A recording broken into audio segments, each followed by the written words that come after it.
Afrique Économie Podcast Diaspora et entrepreneuriat dans un climat d'affaires moins attractif en rez-de-chaussée par Stanislas Nodaïchimi. Les difficultés administratives peuvent être un frein pour investir en rez-de-chaussée. CC0 Pixabay, Steve PB. Il faudrait adapter l'expérience acquise ailleurs à l'environnement socio-professionnel du Congo-Kinshasa, afin d'aider ce pays à transformer son économie et à la rendre dynamique. C'est l'un des messages véhiculés par le Congo Millennium Business Club, qui a tenu le 30 juin 2018 son premier Congo Business Forum à Paris. Comment convaincre les opérateurs étrangers et la diaspora congolaise à investir dans le pays? Gaspard Bachala, un consultant qui est en train de créer au Congo-Kinshasa une entreprise spécialisée dans la gestion de la relation client, estime que les pesanteurs, notamment administratives, s'y sont atténuées. C'était très compliqué de créer une entreprise, mais on voit quand même que le gouvernement fait des efforts. Ils ont en fait créé le guichet unique. Ils disent que c'est en 3 jours, ça ne s'est pas fait en 3 jours, ça nous a pris 3 mois. Mais aujourd'hui, on est implanté juridiquement au Congo, la société existe et on peut déjà opérer. Les difficultés ne doivent pas être un frein pour les Congolais qui veulent revenir travailler dans leur pays, mais il faut s'y préparer, selon Soleil Kiangoudi, juriste qui a mis au moins 2 ans avant de quitter la France pour un cabinet d'affaires dans son pays d'origine.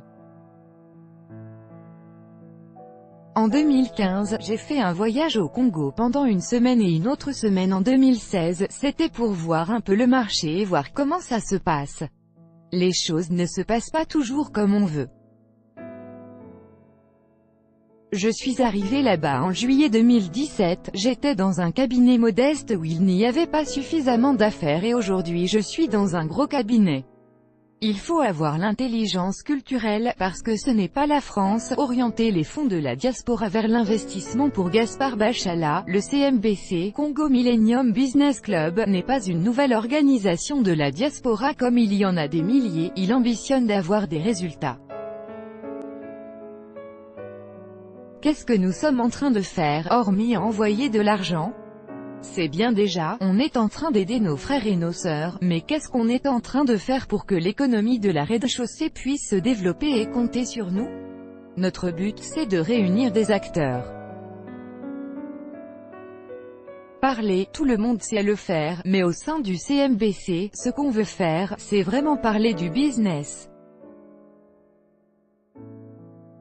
Un business qui fait avancer, qui crée de l'emploi dans notre pays. Le Congo Millennium Business Club veut donc faire en sorte que les transferts d'argent servent plus à l'investissement productif qu'à la consommation.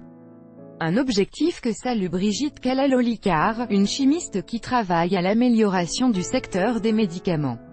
Je commence à travailler avec une société franco-iranienne, mais mon objectif c'est d'emmener le Congo à ne plus acheter de faux médicaments. Et pourquoi pas les fabriquer sur place, ça nous reviendra moins cher. Les experts des Congolais, ce sont les Congolais eux-mêmes. Cette spécialiste des thérapies comportementales et cognitives et exhorte les Congolais à avoir de l'audace et à oser entreprendre, malgré les barrières. Archive 1, 2, 3. Suivant, dernier, Afrique du Sud, les difficultés de travail des immigrés congolais en Afrique du Sud. Les applications mobiles de transport et de livraison, comme Uber ont débarqué en 2013, révolutionnant la manière de voyager.